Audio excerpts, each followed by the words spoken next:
Ich bin eigentlich schon aufgeregt für morgen. Madre mía, estoy flipando, chicos. Estoy flipando. Die Arme hängen lassen. Vorsicht, Vorsicht! Triggerwarnung! Dieses Video enthält Spoiler-Inhalte. Wenn du das Musikvideo noch nicht gesehen hast, hier oben rechts einmal bitte draufklicken. Aber egal, ihr könnt es auch so nochmal schauen und lasst auch ein Like da.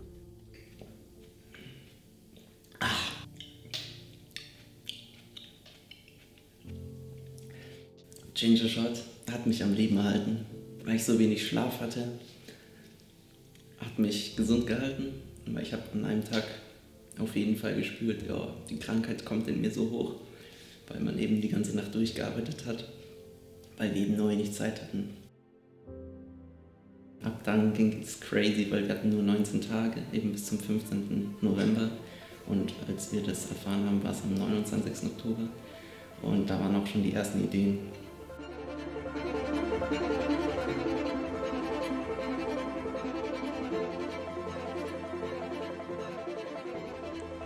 Ey, sonst krieg ich das nicht gepackt. No bueno!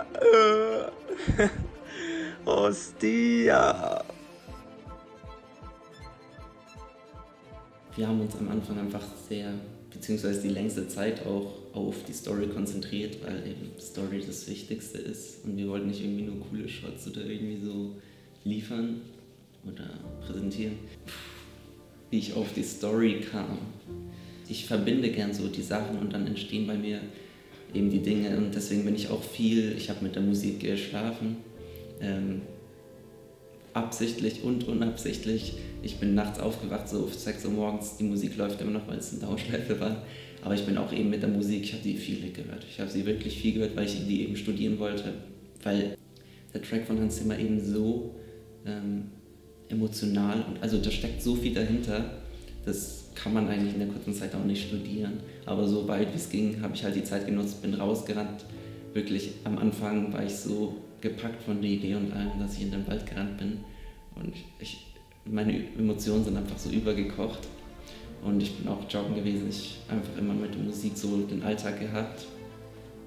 Aber jetzt auch nicht 24/7 reingeballert, sondern 24/6 so ungefähr. Also es gab schon abwechslungsreiche, weil Kreativität kannst du auch nicht erzwingen und es muss auch immer sehr abwechslungsreich sein. Habe ich andere Dinge gemacht, aber auch wenn es schwer war, sich auf zum Beispiel nebenbei Schule zu konzentrieren, war das halt so. Vor dem Storyboard hatte ich noch das Moodboard gemacht, da hatten wir uns auch ein bisschen an Black Swan orientiert. Ich habe einfach nach ein paar Shots aus Filmen gesucht, nach welchem Mut ich ungefähr gehen will, dass ich das auch meinen Schauspielern präsentieren konnte, beziehungsweise in dem Fall einen Schauspieler. Und meine Schwester hatte mich auch beim Treatment und dem ganzen Pre-Production im kreativen Bereich unterstützt und hat richtig mitgefiebert. Also nochmal ein Dankeschön dafür, das war auch echt hilfreich. Jede Arbeit, die mir entnommen wurde, hat es letztendlich möglich gemacht. Wir hatten bei der Story Änderungen im Laufe der ersten Woche, bis wir uns dann um die Location gekümmert haben. Da haben wir uns dann letzten Endes auf eine kleine Crew geeinigt, weil aufgrund des Viruses einfach der Spielraum nochmal kleiner war und halt auch einfach nicht vorhersehbar. Die Dinge konnten sich einfach jederzeit ändern und ein großes Problem davon war eben die Location, wo wir aber auch viele Alternativen als Ausweichmöglichkeit hatten.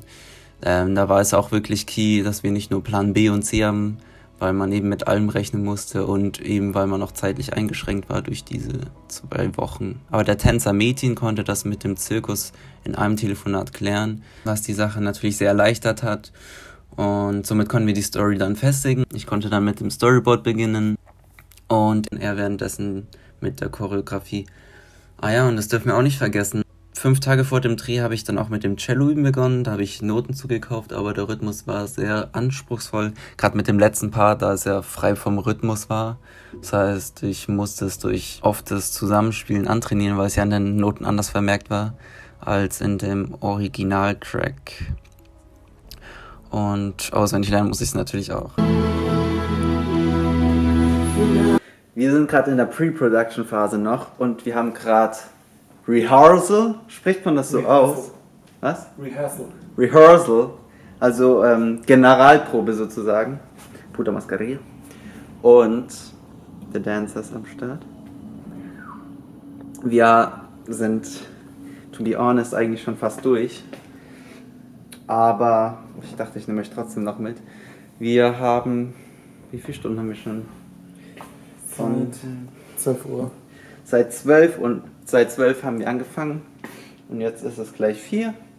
Und wir sind die ganze Choreografie durchgegangen, die ganze Storyline, also das ganze Lied eigentlich. Haben einmal die Noten dabei. Ich habe hier die Cello-Noten hier, weil ich das Ganze auf dem Cello spielen werde. Das ist so die generelle Melodie auch, vom Gesang, aber auch instrumental. Ich habe auch meinen Kombuda dabei. Sind wir die ganzen Timecodes durchgegangen, wo was unbedingt sein muss. Zum Beispiel beim Intro die Timecodes oder dann später haben wir eine Timespanne, da muss was sein, unbedingt. Und das andere haben wir da gelassen, wo nicht unbedingt Timecodes da sind. Dann sind wir auch noch die ganze Choreografie durchgegangen, was uns gefällt, von welcher Reihenfolge, weil die Story auch noch nicht ganz gut connected war. Das heißt, jetzt so gut wie ja. Der Rest wird dann noch im Feinschliff in der Post-Production gemacht. Aber größtenteils ist sie zu 90% eigentlich schon da. Wir wissen genau, wann was ist.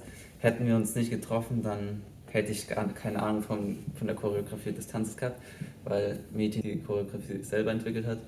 Eben auch die ganzen Elemente zu verbinden, wo welche besonderen Tanzschritte sehr herausstechen oder wo da die Musik da sein muss, um das Ganze auch zu besprechen in Person auch nochmal, weil für das Projekt hatten wir uns bisher noch nicht getroffen, nur alles über WhatsApp und Calls, Memos und so weiter. Und ich bin eigentlich schon aufgeregt für morgen. Ja, perfekt.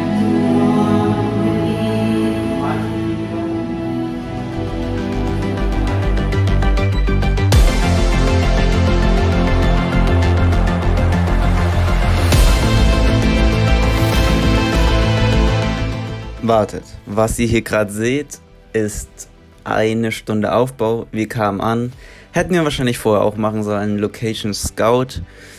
Ging sich zeitlich aber nicht aus. Und ja, wir mussten das Aufbauen, Tribüne war nicht da, weil da mussten wir improvisieren und haben Stuhlblöcke aufgereiht.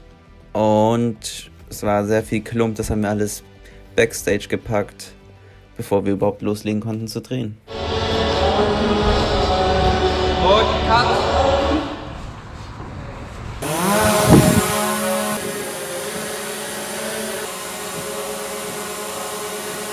Ja, ich muss jetzt nichts groß machen, das ist entspannt.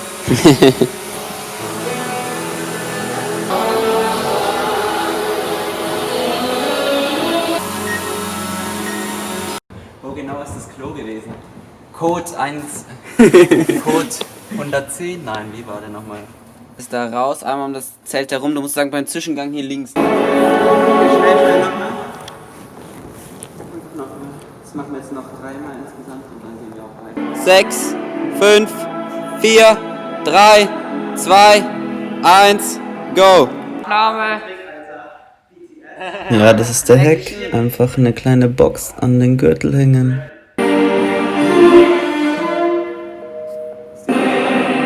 Und ja, es war sehr kalt, man hat den Atem gesehen, so kalt war es und dann noch barfuß, ne? War schon was. Also ich bleibe jetzt erstmal so, gell? Die ganze Zeit.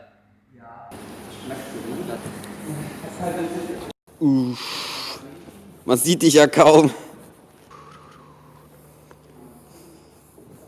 Schöne Nebelmaschine. Das kann sie einmal vormachen. Gehört auch zu meinem Job. Okay, ready? Auf den Stuhl, ne? Du kannst einfach loslegen, die Aufnahme läuft seit 4 Minuten. Wichtig ist nur nicht über die Linie zu gehen. Nein, du bist über die Linie gegangen. Nochmal zurück. Frame. Genau, eigentlich, also wirklich nicht viel ins Frame gehen, du sollst am Rand stehen. Ich muss wir folgen dann hinter dich gehen. Und noch ein bisschen zurück bitte. 2 Schritte. Und Action.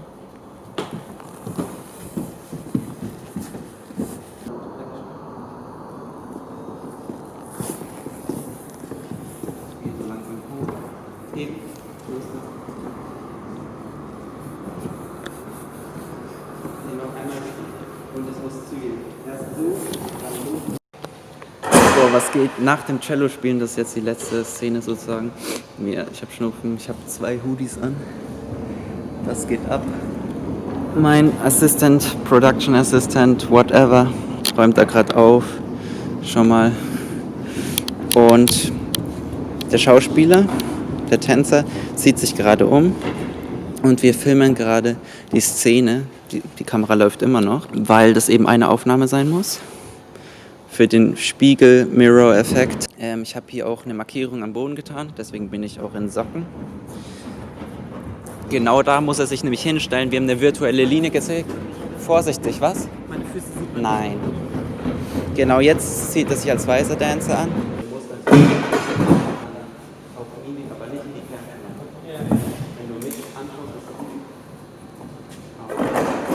It's a rap!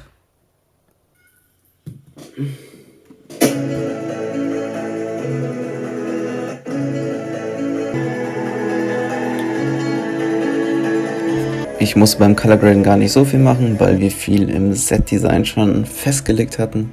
Und es war ein pretty good job. Ich schneide gerade das Video und es läuft gut. Nur die Planung war echt sticker.